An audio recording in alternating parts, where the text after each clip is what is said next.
The fluorescent lights buzzed overhead like dying wasps, casting everything in the maternity ward a sickly yellow-green. I pressed my palm against the cool glass of the nursery window, watching the tiny bundle wrapped in pink cotton, my daughter, still nameless after 3 days because I couldn't bring myself to choose alone.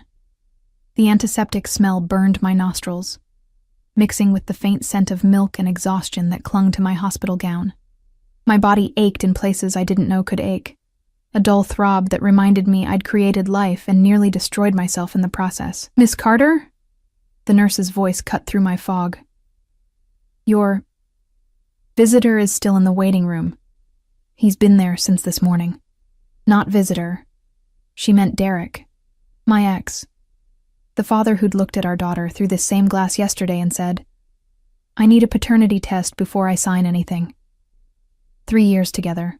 9 months of carrying his child while he moved on to someone with a trust fund and a degree from Yale. And now he wanted proof. I pressed my forehead against the glass, feeling it fog with my breath. Through my reflection, I could see her, impossibly small, impossibly perfect. Dark wisps of hair, fingers curled into fists like she was ready to fight the world. She deserved better than this, better than a mother who'd dropped out of college to wait tables, better than a father who treated her birth certificate like a business contract.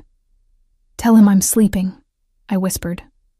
The nurse squeezed my shoulder with practiced sympathy, the kind they probably taught in nursing school alongside wound care and bedside manner. As she walked away, her rubber-soled shoes squeaking against the linoleum, I caught sight of movement in the hallway reflection. A man. Tall, dark suit that probably cost more than my monthly rent. He moved differently than the doctors and visitors. Purposeful, predatory. Even from behind, I could see the deference in how people stepped aside for him. The nurse who'd just left me actually pressed herself against the wall, eyes downcast. My breath caught. He stopped 3 doors down from the nursery, speaking in low tones to someone I couldn't see. Italian leather shoes gleaming under the terrible lights.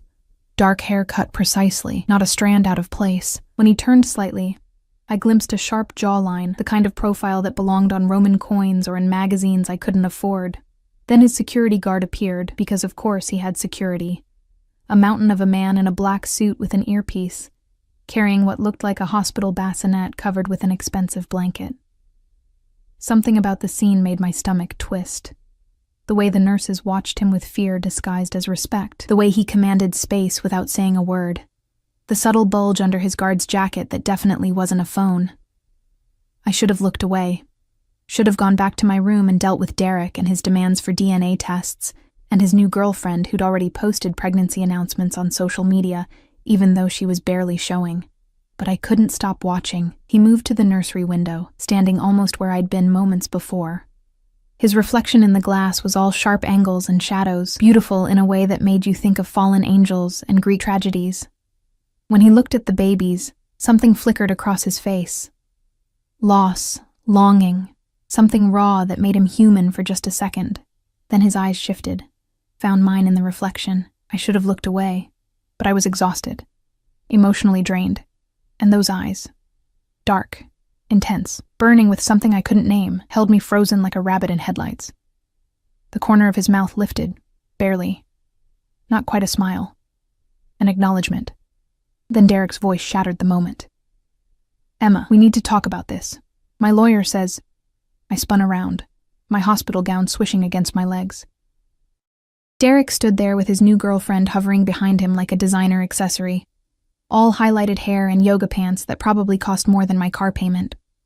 She had her hand on her stomach in that proprietary way pregnant women do, even though she couldn't be more than 12 weeks along.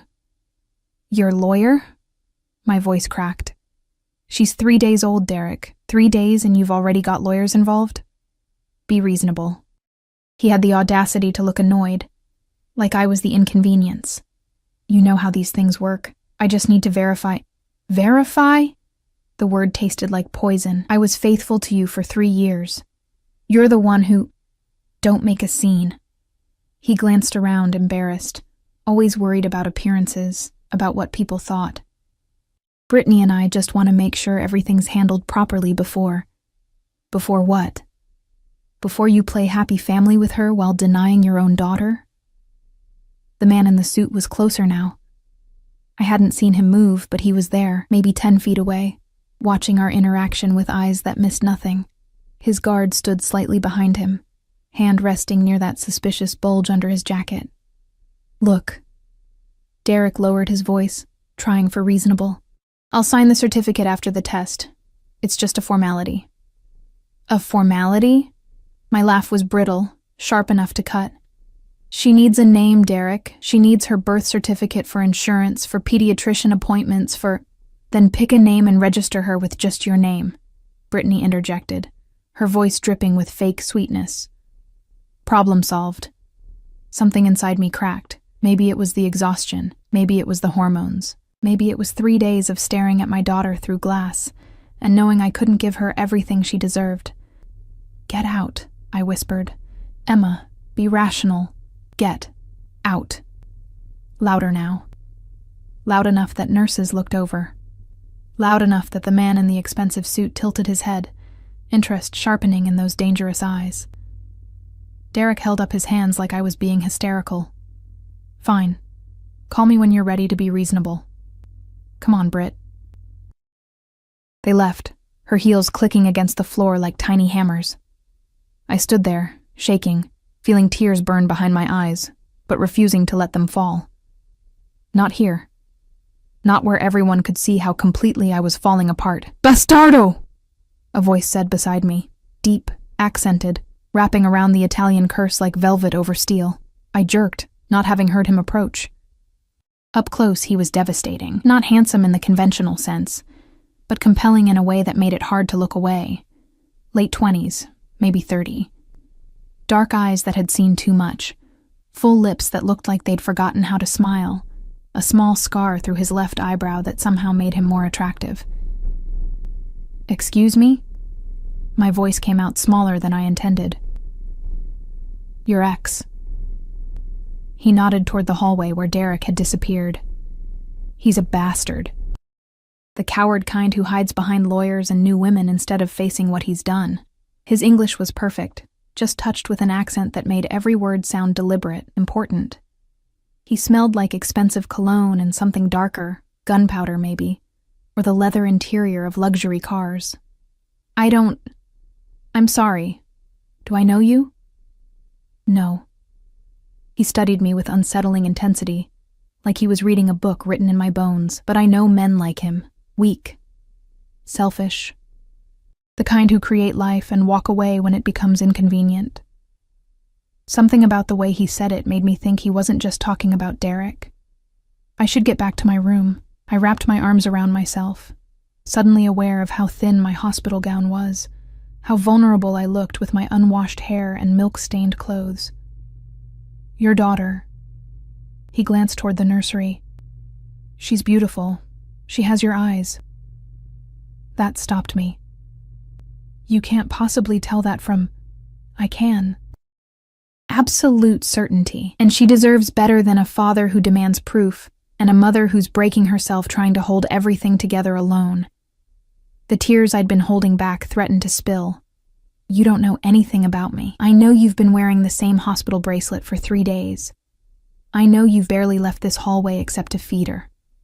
I know you're terrified of what comes next, because you can't see a way forward." He moved closer, close enough that I could feel the heat radiating off him despite the frigid air conditioning. "And I know that when your ex walked away just now, you didn't cry until you thought no one was watching. You're stronger than you think, Emma Carter." Hearing my name in his mouth sent a shiver down my spine. "How do you—" "The nurse said it. I pay attention." His lips curved slightly. "It's how I stay alive." That should have been a warning. Should have sent me running back to my room to lock the door and call security. But I was so tired of being afraid, of being alone, of pretending I had any idea what I was doing. "I'm Dante," he said. "Dante Salvatore." He didn't offer his hand. Men like him didn't shake hands with women like me. They owned, they took, they commanded. Even in introduction, there was possession in the way he said his name, like he was branding it into my memory. I started backing toward my room. "Wait." Not a request. An order wrapped in silk. Your daughter needs a birth certificate. Your ex won't sign. What if I could solve that problem? I stopped. What do you mean? I mean, he glanced at his guard, some silent communication passing between them. I have resources, connections. I could ensure your daughter gets everything she needs without requiring anything from him. I don't understand. Why would you? Because I can. Simple. Absolute. Terrifying. Because men like him shouldn't have power over women like you, and because... He paused, something dangerous flickering in his eyes. Because I want to. Every instinct screamed at me to run. This man was dangerous. Everything about him, from the expensive suit to the armed guard to the way he spoke about solving problems, screamed danger. But I looked at the nursery, at my daughter sleeping peacefully, unaware that her father had just walked away, and her mother had no idea how to protect her from the world. What would you want in return? I asked, hating how my voice shook. Dante smiled then, slow and predatory. We'll discuss terms, but first, he pulled out a phone, one of several I could see in his jacket, and made a call. Rapid Italian, too fast for me to follow. When he hung up, that terrifying certainty was back.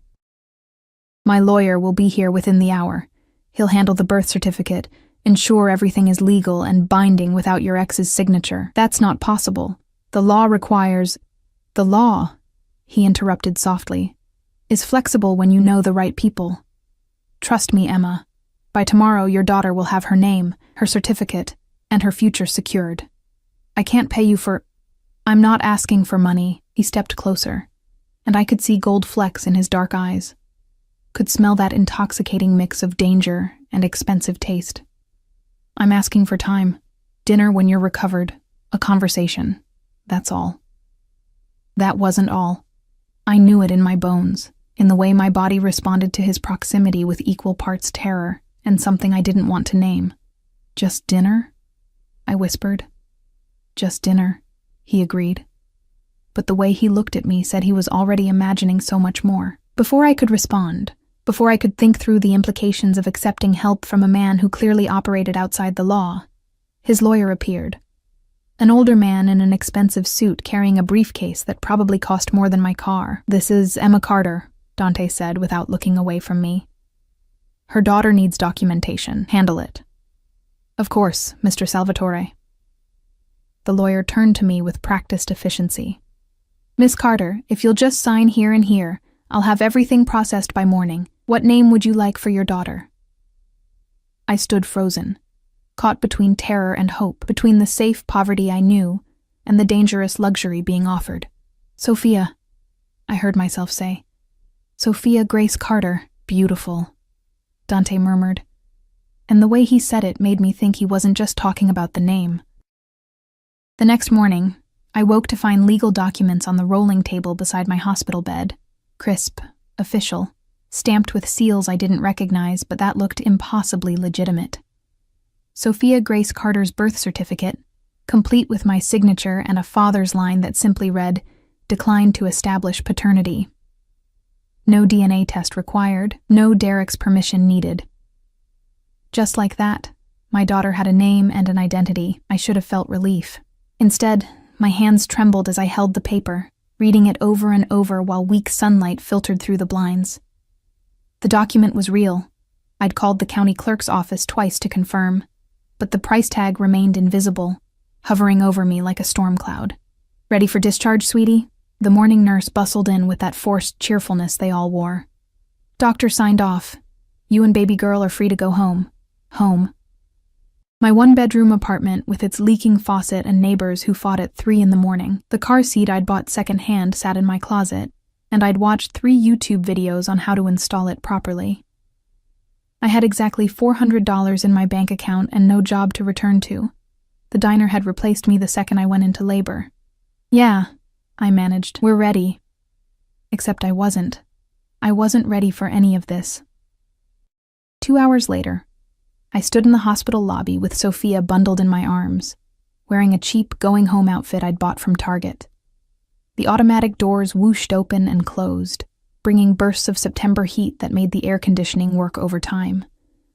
Other families left with balloons and flowers, fathers carrying car seats, grandmothers crying happy tears.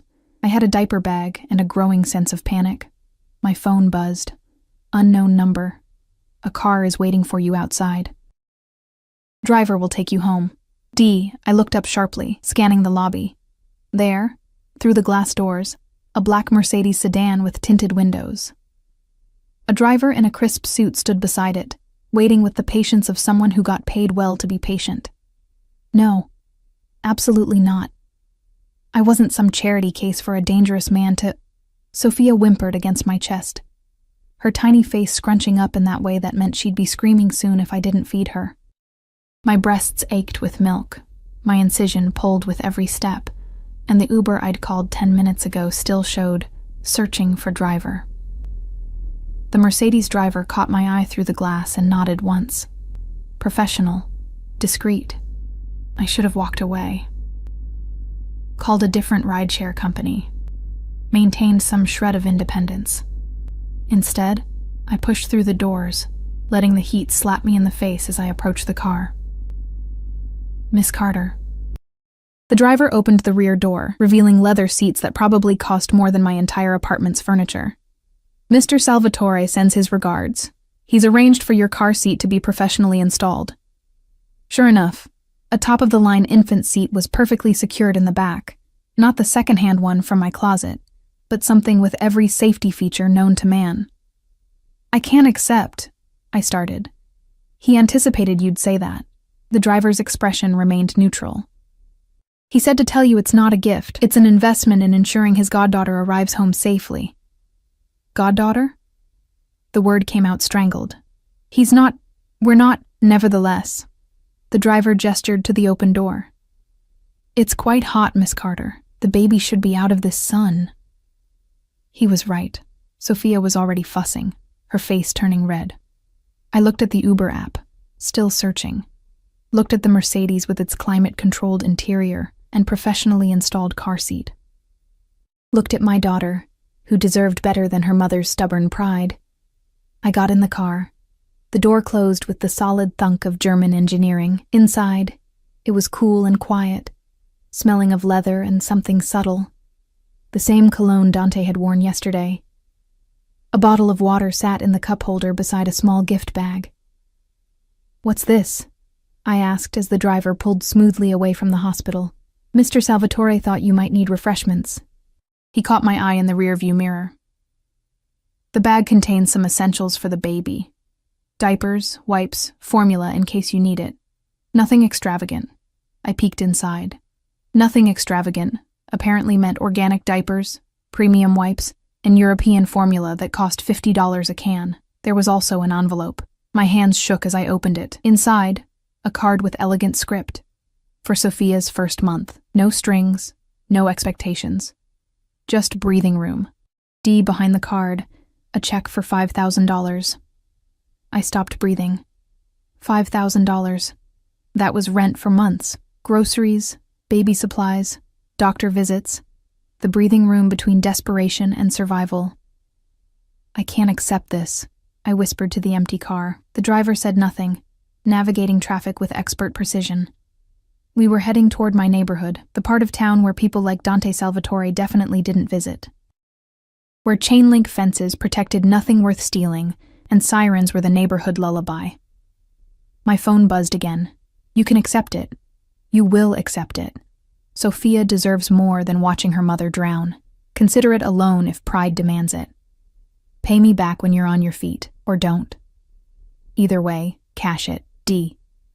How did you get my number? The response came immediately. I know everything about you, Emma. Your address, your employment history, your ex's new girlfriend's trust fund.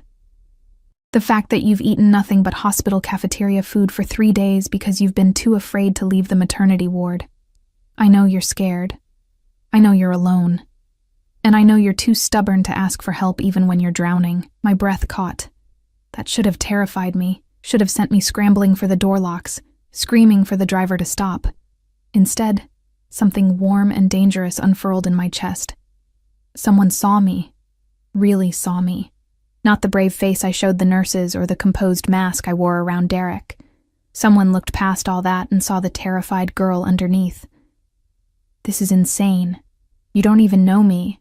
I know enough. And I want to know more. Have dinner with me. Tomorrow night. I'll send a car at 7. I have a newborn. I can't just bring her. I have a house, not a restaurant reservation. My housekeeper raised 6 children. Sophia will be safe while we talk. Why are you doing this? The response took longer this time. When it came, it felt like truth wrapped in barbed wire. Because 10 years ago, someone should have helped my sister when she needed it. No one did. She died alone and afraid, and I've spent every day since then making sure I'm the kind of man who doesn't let that happen to someone else. The car pulled up to my apartment building. The driver got out, retrieving a stroller from the trunk, another expensive piece I definitely hadn't owned yesterday. "What time tomorrow evening, Miss Carter?" he asked, helping me transfer Sophia to the stroller without waking her. I should have said no. Should have thanked him politely, taken my daughter upstairs, and blocked Dante's number. 7, I heard myself say. I'll be ready at 7. The driver smiled, just slightly. Excellent. Mr. Salvatore will be pleased. He drove away, leaving me standing on the cracked sidewalk with my sleeping daughter and $5,000 I couldn't afford to refuse. The next 30 hours passed in a blur of feeding schedules, diaper changes, and the terrifying realization that I was completely responsible for keeping a tiny human alive. My apartment had never felt smaller. Every cry echoed off the thin walls. Every creak made me jump. Every moment of silence had me checking to make sure Sophia was still breathing. I cashed the check. Hated myself for it, but cashed it anyway. Paid rent, bought groceries.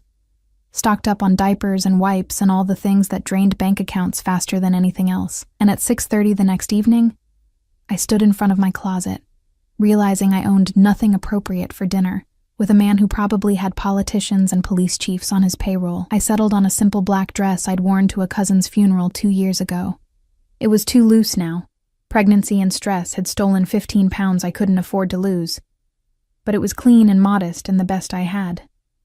I fed Sophia, changed her into the nicest onesie from the hospital gift bag, and tried to ignore the voice in my head screaming that I was making a terrible mistake. The Mercedes arrived at exactly 7. Different driver this time.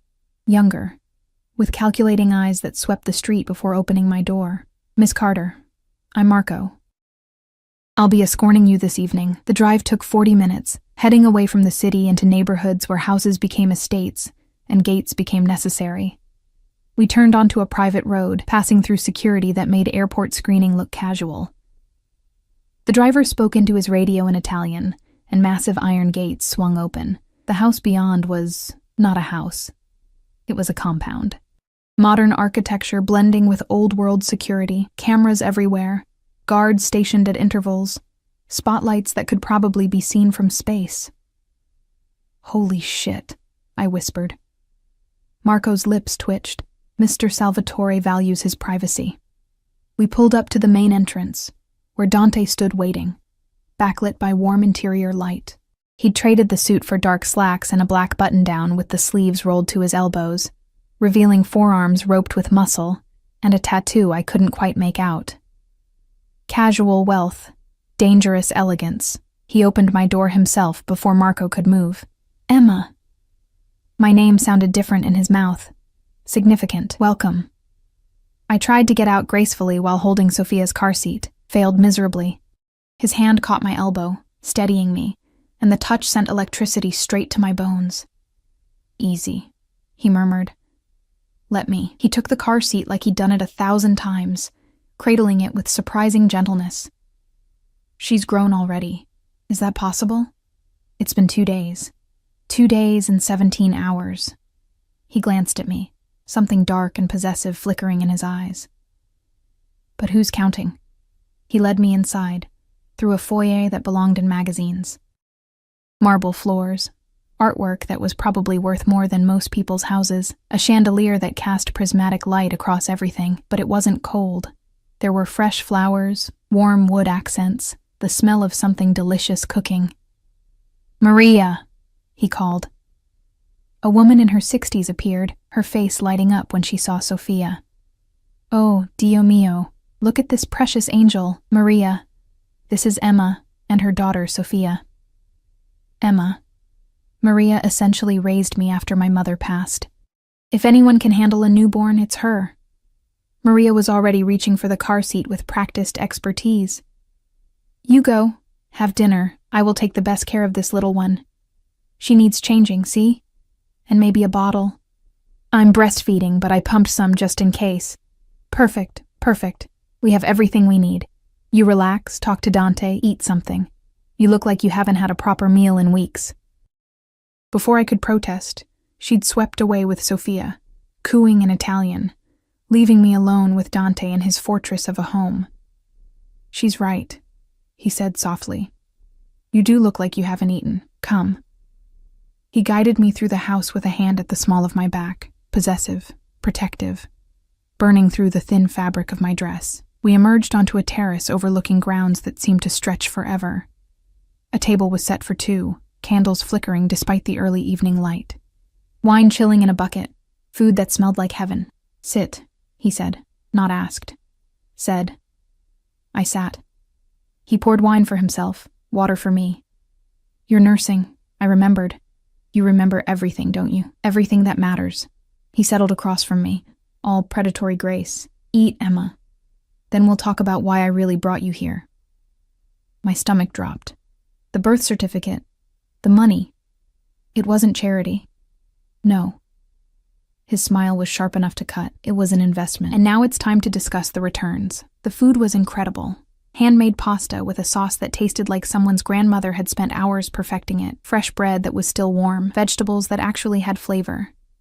I tried to eat slowly, maintain some dignity, but I was starving. Hospital food and frozen dinners had been my diet for too long. Dante watched me eat with unsettling intensity, barely touching his own plate. Every time I looked up, those dark eyes were on me, cataloging, analyzing, possessing.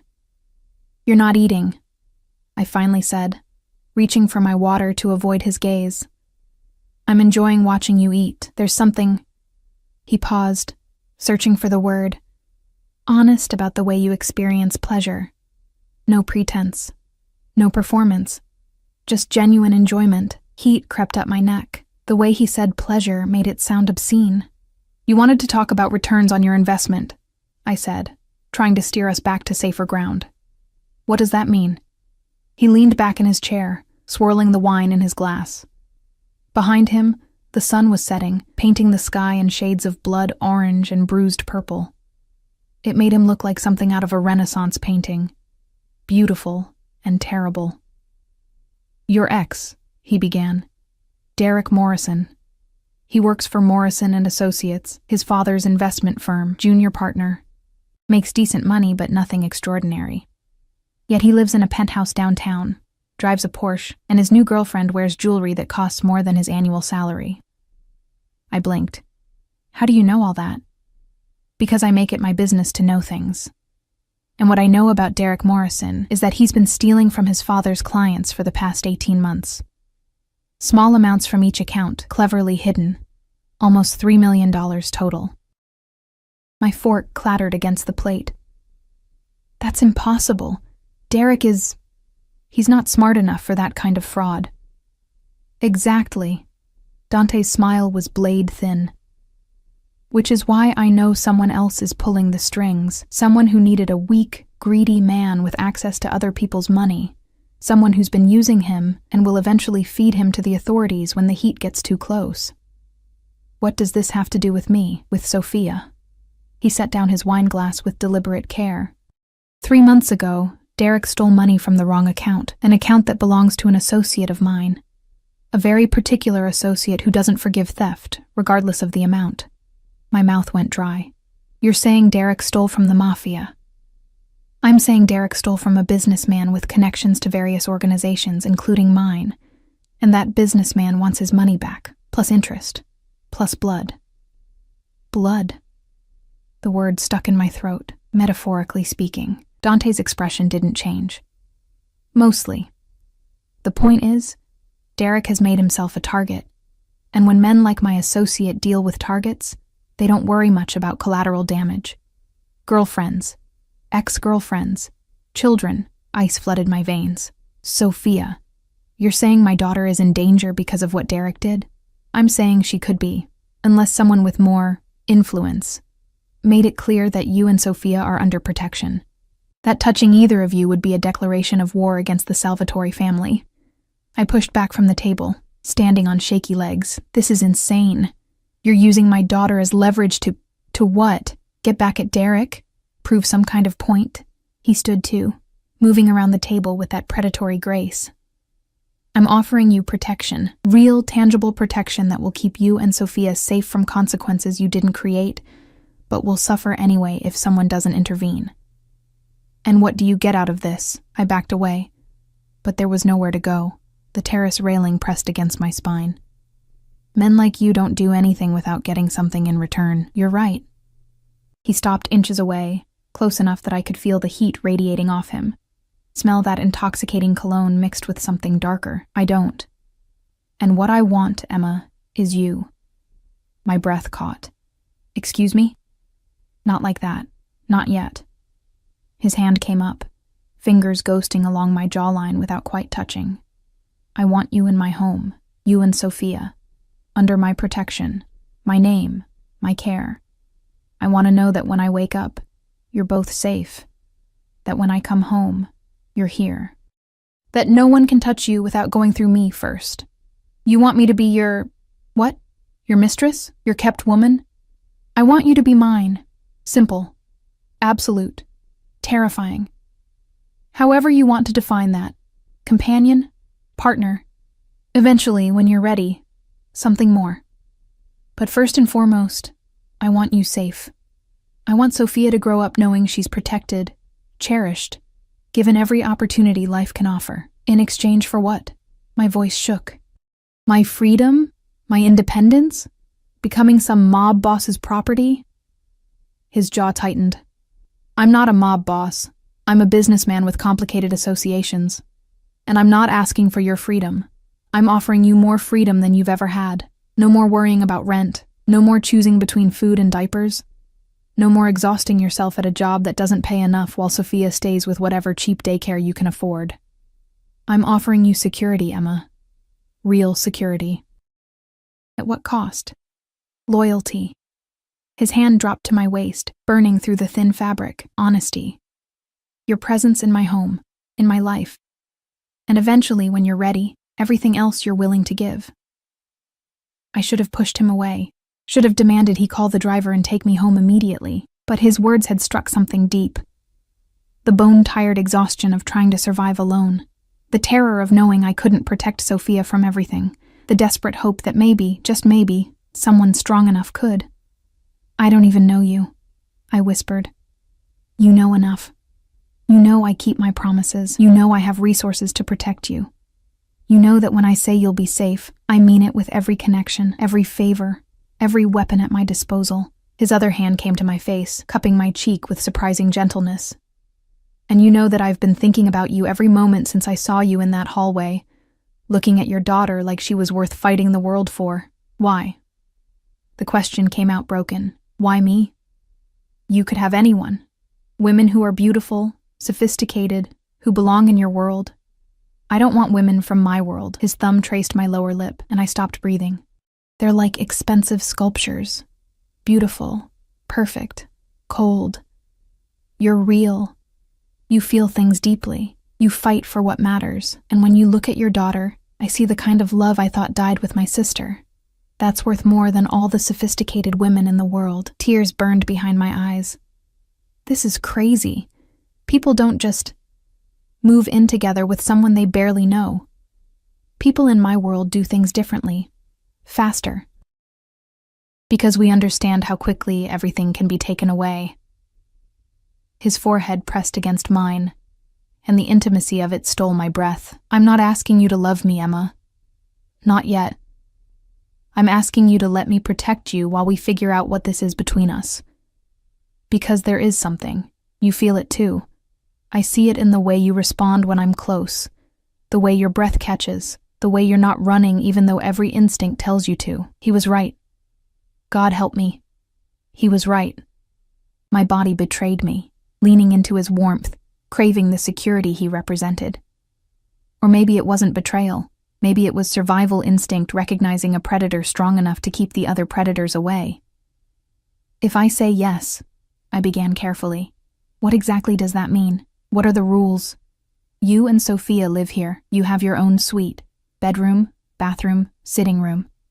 Complete privacy when you want it. Maria will help with Sophia so you can sleep, recover, have time to yourself. You'll have access to everything. Cars, drivers, anything you need. In return, you have dinner with me when I'm home. You let me get to know you. You give this a chance. And if I want to leave, something dark flickered in his eyes. Then you leave. I won't hold you prisoner, Emma. But you'd be walking away from protection, from security, from the chance to give Sophia everything you never had. That's manipulation. That's reality. His hands fell away, and the loss of contact made me want to pull him back. Derek stole from dangerous men. That debt exists whether you're here or not. The only question is whether you face the consequences alone, or with the full weight of the Salvatore name protecting you. I turned away, gripping the railing, staring out at grounds that seemed to stretch into forever. How do I know you're telling the truth? About Derek, about the danger. You don't. But ask yourself, why would I lie? Why would I go through all this trouble for a woman I just met unless the threat was real and my interest was genuine? Because men like you collect things. Beautiful things. Broken things. Things you can fix and own. You're not broken. His voice came from right behind me, his chest nearly touching my back. You're bent. There's a difference. Broken things shatter when you apply pressure. Bent things flex, adapt, become stronger. You're not something to fix, Emma. You're something to protect, while you find your own strength. A sound from inside made us both turn. Maria appeared in the doorway, Sophia cradled in her arms, fast asleep. She took the bottle beautifully, Maria said softly, changed, happy, sleeping like an angel. I put her in the bassinet in the blue suite. I thought perhaps Miss Emma might want to see the rooms. Dante looked at me, question in his eyes. This was it. The moment of decision. Go home to my cramped apartment, and whatever danger lurked in Derek's mistakes, or step into this strange, terrifying new world with a man who promised protection, but might demand my soul in return. I looked at Sophia, peaceful and safe in Maria's capable arms. Looked at the house behind them, warm and secure. Looked at Dante, dangerous and compelling and offering me something I'd never had. Someone strong enough to stand between my daughter and the world's cruelty. Show me the rooms, I heard myself say. Dante's expression didn't change, but something blazed to life in his eyes. Triumph, possession, satisfaction. This way. The blue suite was on the second floor, overlooking the gardens. Not a bedroom, a series of rooms. A master bedroom with a bed that could sleep 4, done in soft blues and creams. A sitting area with comfortable furniture and a fireplace. A bathroom that was bigger than my entire apartment, with a soaking tub and a shower that had more jets than I could count. And connected to it all, a nursery that looked like something from a magazine. Perfect in every detail, from the hand-painted murals to the rocking chair, positioned to catch the morning light. The nursery was finished this afternoon, Dante said from the doorway. I had decorators working since yesterday. If you don't like something, it can be changed. I couldn't speak. Couldn't process the reality of a man who'd had an entire nursery designed and built in less than 48 hours. Maria laid Sophia in the bassinet. An expensive designer thing that probably cost more than my car. The baby didn't even stir, lost in the deep sleep of a well-fed newborn. I'll leave you to discuss, Maria said, squeezing my shoulder as she passed. If you need anything at all, you press this button. She indicated an intercom panel by the door. I'm right down the hall. Then she was gone, and it was just me, Dante, and my sleeping daughter in this beautiful, terrifying suite. There's clothes in the closet, Dante said quietly. Your size. Casual things, nothing extravagant. And baby supplies. Everything you might need for the next few months. If I got anything wrong, if you need something specific, just tell me. I walked to the closet, opened it. He wasn't lying. Comfortable clothes, nursing-friendly tops, soft pants. Nothing flashy, nothing that screamed bought woman, just thoughtful. Exactly what someone in my situation would need. "When did you do all this?" I asked, my voice barely a whisper. "I make decisions quickly. Once I decide I want something, I don't hesitate." He moved closer, but kept distance between us. "You can sleep here tonight. See how it feels. If you wake up and decide this isn't right, Marco will drive you home in the morning. No judgment, no consequences." "You'd really let me go?" "I'd really let you go, but I'd also do everything in my power to keep you safe from a distance, because that's what you do for people you—" He stopped, jaw tightening. "For people you care about." He'd almost said something else, something that would have made this even more complicated. "I need to think," I said. "Then think. I'll be in my study if you need anything." He moved toward the door, then paused. "Emma, thank you for giving this a chance, for trusting me enough to see the rooms. That takes courage. Or stupidity. Sometimes they're the same thing." A ghost of a smile. "Sleep well. Both of you." Then he was gone, and I was alone in a suite that cost more than most houses, with a daughter who deserved everything, and a decision that would change both our lives forever. I walked to the window, looking out at the grounds, the security, the walls that kept the world at bay. Derek was out there somewhere, stealing from dangerous men. Threats lurked in shadows I couldn't see. But here, in this fortress, with a dangerous man's protection wrapped around us like armor, Sophia was safe. And maybe, just maybe, so was I. I didn't sleep. How could I? Every time I closed my eyes, I saw Dante's face, the intensity in his gaze, the possessiveness in his touch, the promise of protection that felt more like a velvet cage closing around me. Sophia woke twice to feed, and each time I sat in that expensive rocking chair, staring at the nursery he'd built in less than 2 days, wondering what kind of man had that much power and what he'd eventually expect in return. By dawn, I'd made my decision. Or rather, my exhaustion and fear had made it for me. I found Dante in his study at 6 a.m, looking like he hadn't slept either. He stood by the window with a phone pressed to his ear, speaking rapid Italian that sounded like threats wrapped in silk. When he saw me in the doorway, he ended the call immediately. "Emma." He crossed to me in 3 strides. "Is everything all right? Is Sophia—" "She's fine, sleeping."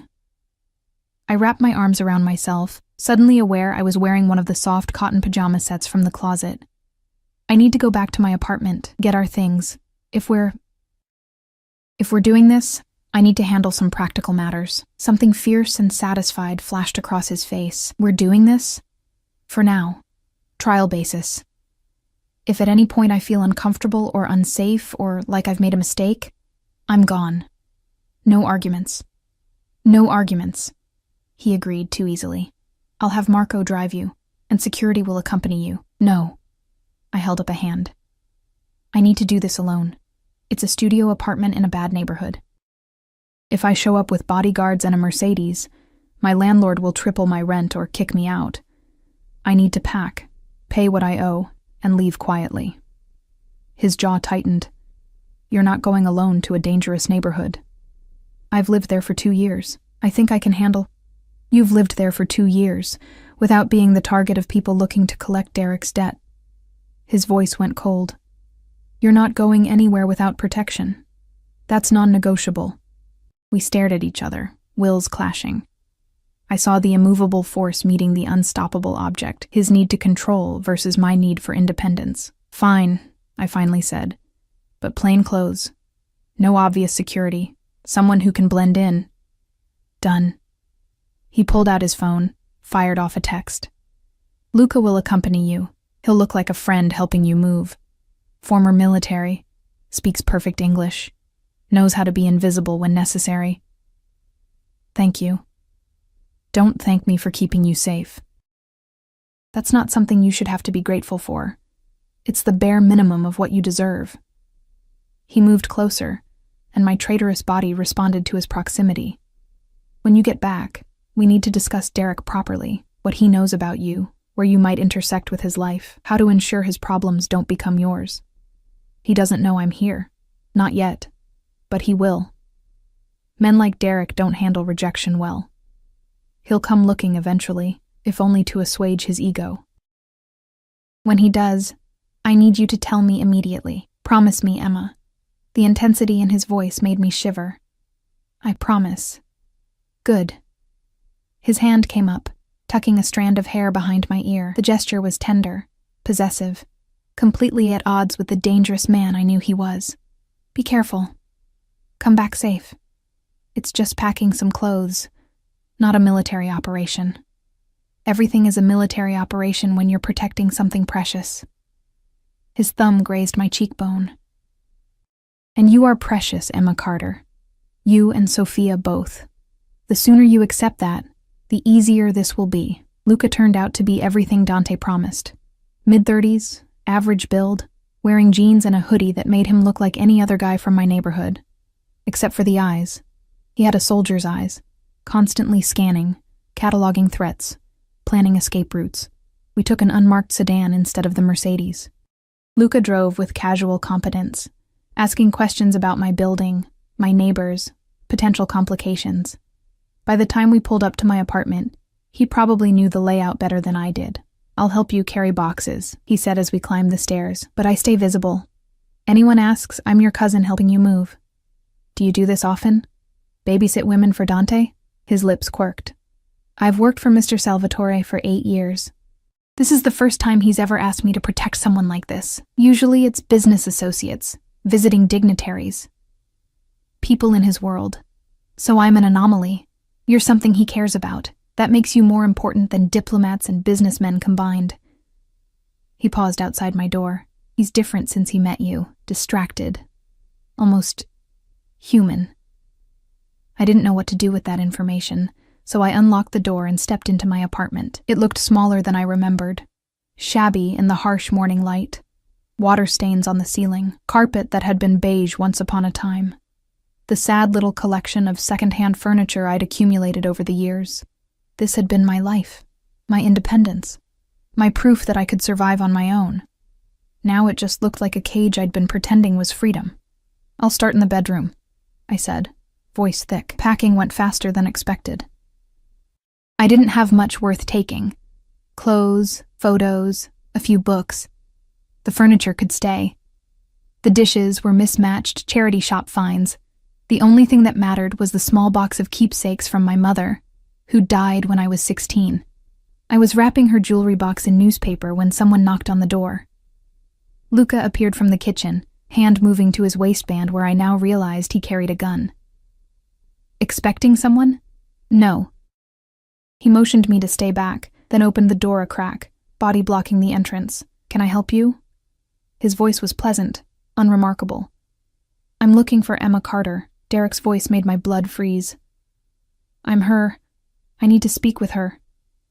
Luca glanced back at me. I shook my head frantically. Sorry, man. Nobody here by that name. Previous tenant must have moved out. That's impossible. She was just in the hospital 3 days ago. This is her apartment.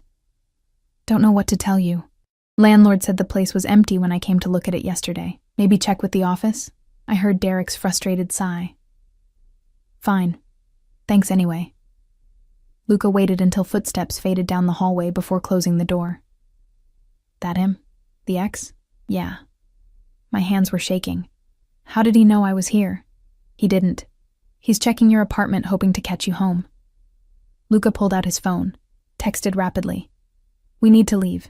Now. If he's desperate enough to show up here, he might be watching the building. But I haven't finished. Doesn't matter. Mr. Salvatore is sending a team to pack the rest and put your things in storage. Right now, I need to get you out of here safely. He ushered me toward the door, carrying the box of my mother's things and my hastily packed suitcase. We made it to the car without incident, but I felt eyes on us the whole way. Paranoia or intuition, I couldn't tell. Luca drove away from my neighborhood with practiced casualness that didn't match the tension in his shoulders. Mr. Salvatore wants you back at the house immediately. He's concerned. Concerned was apparently code for furious. The moment we pulled through the gates, Dante was there, yanking open my door before the car fully stopped. Are you hurt? His hands were on me, checking, cataloging, making sure I was intact. I'm fine. Derek showed up, but Luca handled it. Derek showed up. His voice went deadly quiet. At your apartment. Looking for you. Luca told him I'd moved out. He doesn't know where I am. He knows you're gone. That's enough to make him curious. Desperate, Dante pulled me against his chest, and I felt his heart hammering beneath the expensive shirt. This is exactly what I was afraid of. He's circling, looking for leverage. If he can't control you through the baby, he'll try something else. What could he possibly? Information, money, access. Dante pulled back, hands gripping my shoulders. You worked at that diner for 18 months. You know his schedule, his habits, where he goes when he doesn't want to be found. To the people he stole from, that information is valuable, which makes you valuable, which makes you a target.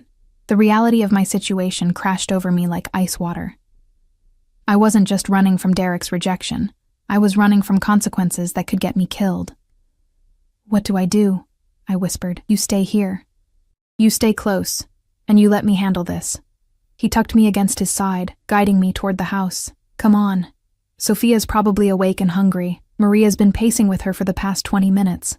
Sure enough, I could hear Sophia's cries before we even entered. Maria appeared with my red-faced daughter, relief flooding her features when she saw me. There you are. She knows her mama was gone. Smart little girl. I took Sophia, feeling her settle immediately against my chest. Her cries faded to whimpers, then stopped altogether as she rooted for milk. The normalcy of it, the simple biology of feeding my child, helped center me. Dante watched us with an expression I couldn't decipher. Hunger, longing, possession, all mixed together. I'll have your things brought up, he said quietly. And I'm increasing security. No one gets near this property without my knowing about it. That includes Derek, his girlfriend, anyone associated with his family's firm. You can't just build a wall around us forever. Watch me. He moved closer, cupping my face with both hands. I told you. You're mine to protect now. That means I do whatever it takes to keep you safe. If that means walls, guards, and making sure Derek Morrison understands that touching you would be the last mistake he ever makes, then that's exactly what I'll do. That sounds like a threat. That's because it is.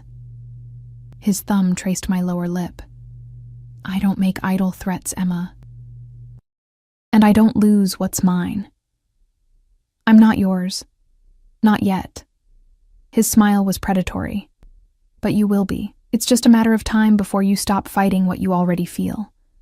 The safety, the security, the way your body responds when I'm near. You can lie to yourself, but you can't lie to me. I see you, remember?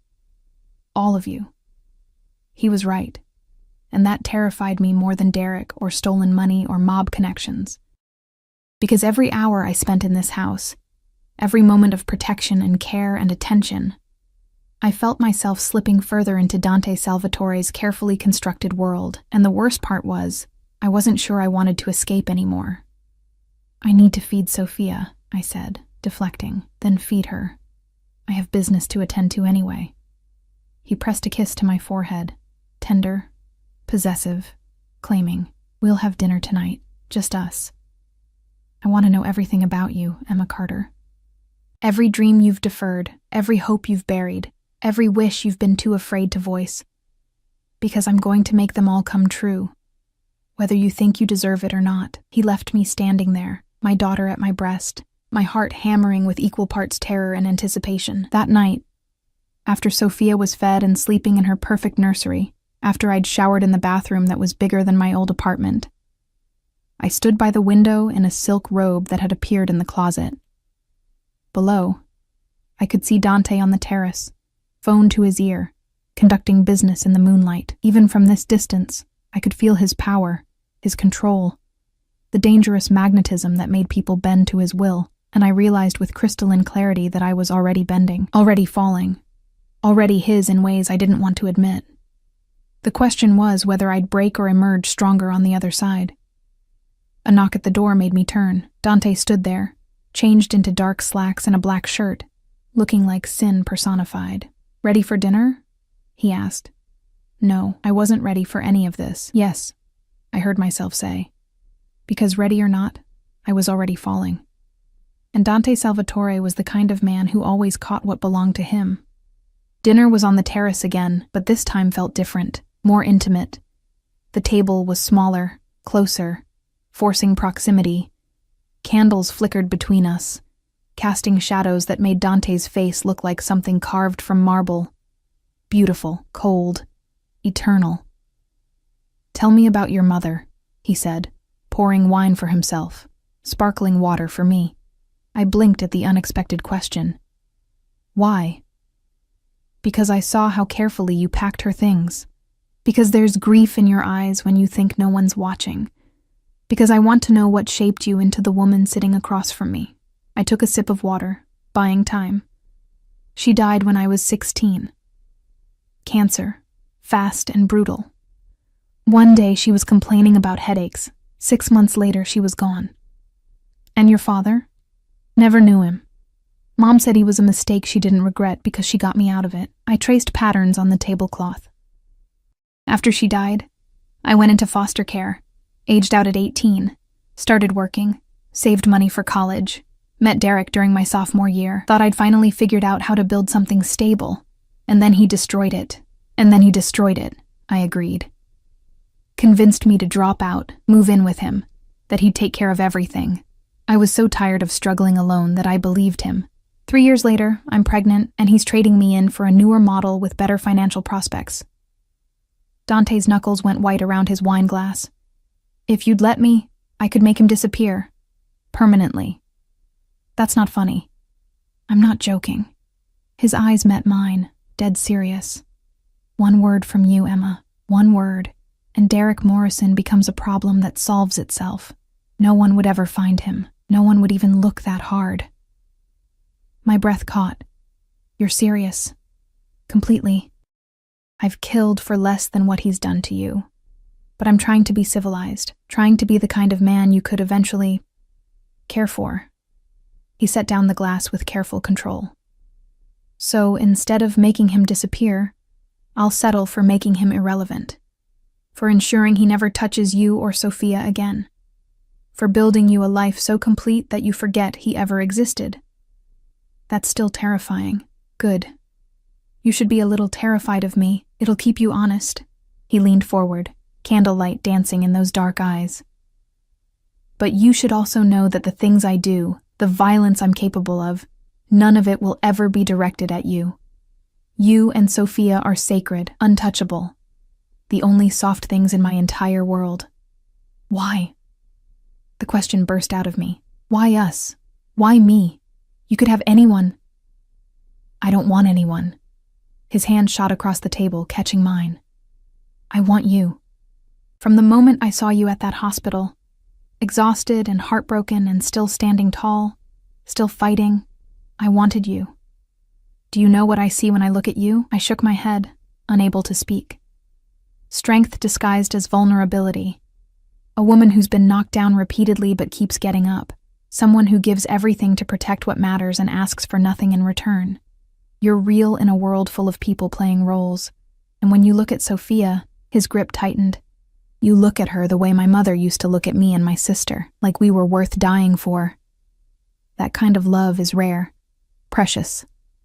And I've been searching for it since I lost my family." "Your sister," I said softly. "You mentioned she died." Pain flickered across his face, raw and unguarded. "Isabella. She was 17, got involved with a boy from a rival family. When things went bad, when she needed help, she was too afraid to come to me. She thought I'd be angry, that I'd hurt the boy.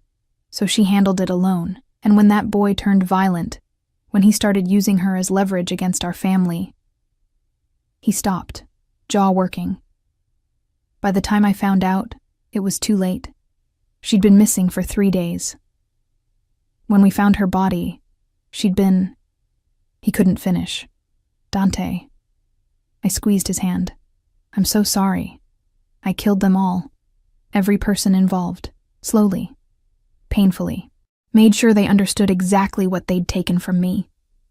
His eyes met mine, and I saw the monster lurking beneath the civilized surface. Then I swore I'd never let someone I cared about suffer alone again.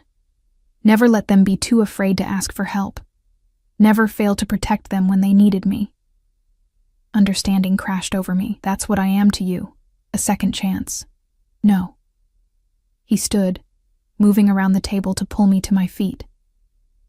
You're not a replacement. You're something new. Something I didn't know I needed until I saw you standing in that hallway, breaking apart and holding yourself together simultaneously. You made me feel something I thought died with Isabella: hope. The possibility that I could be more than just violence and vengeance.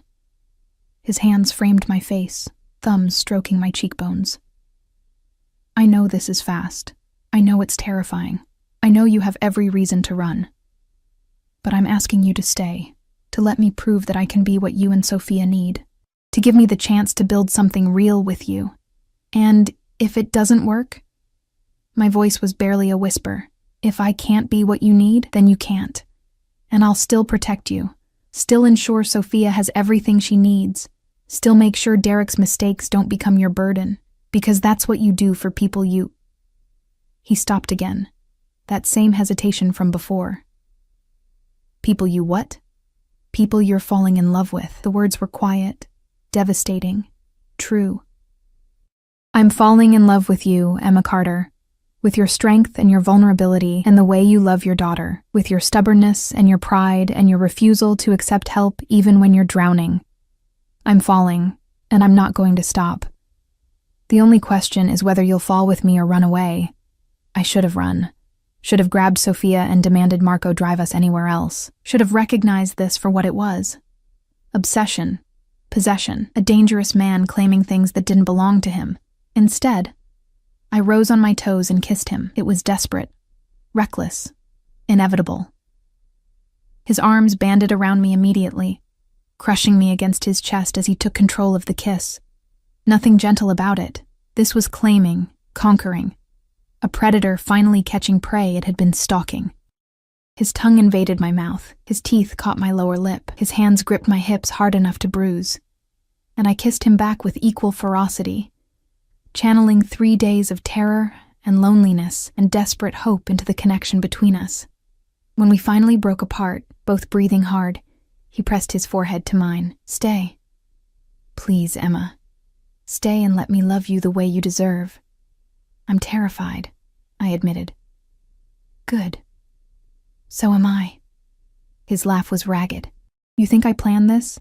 You think I wanted to fall for a woman with a newborn, an ex causing problems, and every reason to reject what I'm offering? But here we are. And I'm not letting you go. Not now. Not ever. That's possessive.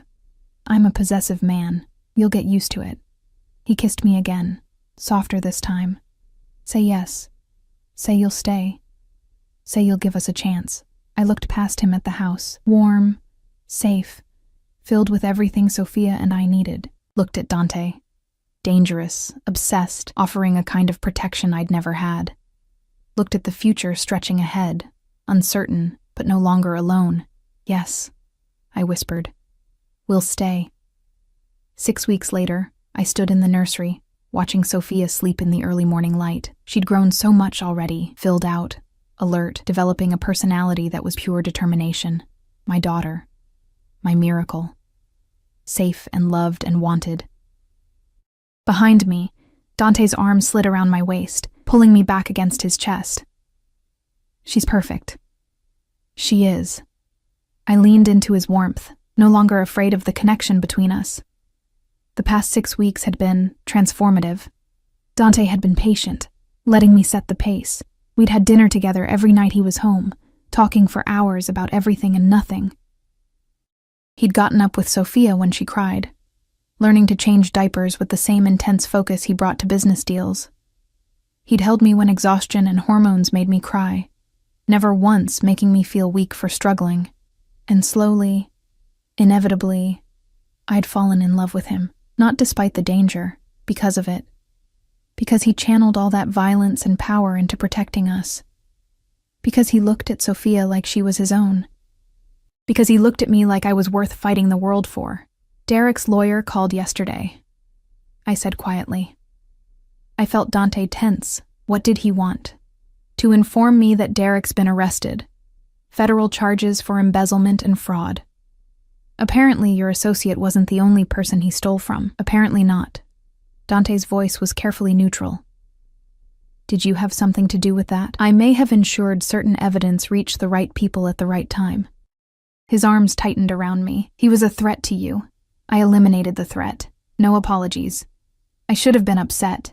Should have lectured him about vigilante justice and letting the system work. Instead, I turned in his arms, looping my hands behind his neck. Thank you. For putting your ex in prison, for protecting us, for caring enough to make the hard choices, for being the kind of man who doesn't walk away when things get complicated. I'll never walk away. He captured my lips in a kiss that still made my knees weak. You're mine, Emma. You and Sophia both. And I protect what's mine. Possessive, I murmured against his mouth. Always. Another kiss. Deeper. Get used to it. I think I already have. Maria appeared in the doorway, smiling at us. Breakfast is ready. And Mr. Salvatore, your lawyer is here with those papers you requested. Papers? I looked at Dante questioningly. He pulled a document from his pocket, suddenly looking almost nervous. Dante Salvatore, nervous. It would have been funny if my heart wasn't suddenly racing. Adoption papers, he said quietly. For Sophia. If you'll let me, I want to give her my name. Want to make it official that she's my daughter in every way that matters. Derek signed away his parental rights as part of his plea deal. Apparently avoiding additional charges was worth abandoning his child. So legally there's nothing stopping this, except your permission. Tears burned my eyes. You want to adopt her? I want to be her father. Want her to grow up knowing she's a Salvatore, with all the protection and privilege that brings. Want her to never question whether she's wanted or loved or valued. His thumb caught a tear sliding down my cheek. But only if you want that too. This is your decision, Emma. Always your decision. I looked at Sophia, sleeping peacefully. Looked at this man who'd crashed into our lives like a beautiful disaster and somehow became our salvation. Thought about the future. Not perfect, never perfect, but safe and loved and together. Yes, I said. Yes, I want that. The smile that broke across his face was radiant, transforming him from dangerous to devastating. Then she's ours. Officially, legally, permanently ours. He kissed me again, and I tasted promise in it. Promise of protection, provision, a love fierce enough to burn away every hurt that came before. Marry me, he said against my lips. What? Marry me. He pulled back, eyes intense. I know it's fast. I know we're still figuring this out, but I'm sure about you, about us, about building a life together. So marry me. Let me make you a Salvatore. Let me give you and Sophia everything you deserve. That's insane. It's perfect. He was already pulling another document from his pocket. A marriage license, half filled out. I had it prepared just in case. All it needs is your signature. Say yes, Emma. Make us a family. Not just in practice, but in name. I should have asked for time. Should have insisted we wait. Make sure this wasn't just obsession masquerading as love. But I looked at him. This dangerous, devoted man who'd given us everything, and knew waiting wouldn't change anything. I was already his. Had been since that first night on the terrace when he'd promised to protect us. Yes, I said, let's make it official. His kiss was triumphant, possessive, claiming me completely. When he pulled back, his eyes blazed with satisfaction. Mine, he breathed. Finally, completely mine, yours, I agreed, as long as you're ours. Always. He scooped me up, making me laugh. Now let's go sign those papers before you change your mind. I'm not risking you coming to your senses. Too late for that. I lost my senses the moment I agreed to dinner with a gorgeous stranger. Best decision you ever made. As he carried me down the stairs, Maria following with a peacefully sleeping Sophia, I realized he was right. Walking into Dante Salvatore's world had been terrifying, reckless, completely insane. It had also been the making of me. Because sometimes salvation comes wrapped in danger. Sometimes protection looks like possession. And sometimes the scariest thing you can do is trust someone strong enough to catch you when you fall. I'd fallen. He'd caught me. And now we were building something beautiful from the ashes of everything that came before. Not a fairy tale. Not perfect. But real, fierce, ours. And that was worth every risk. 3 months later, I stood in the gardens wearing a simple white dress, Sophia sleeping in Maria's arms as Dante and I exchanged vows in front of a handful of witnesses. Nothing elaborate, just promises made under the sunset, binding us together in ways that went far deeper than any legal document. When he kissed me as his wife, I tasted promise and possession and perfect, terrifying love. Mrs. Salvatore, he murmured against my lips. Mr. Salvatore, I returned, smiling. We walked back to the house together, his arm around my waist, Sophia cradled between us. Our family. Unconventional, complicated, forged in danger and desperation, but ours. Completely, perfectly, terrifyingly ours, and I wouldn't change a single thing.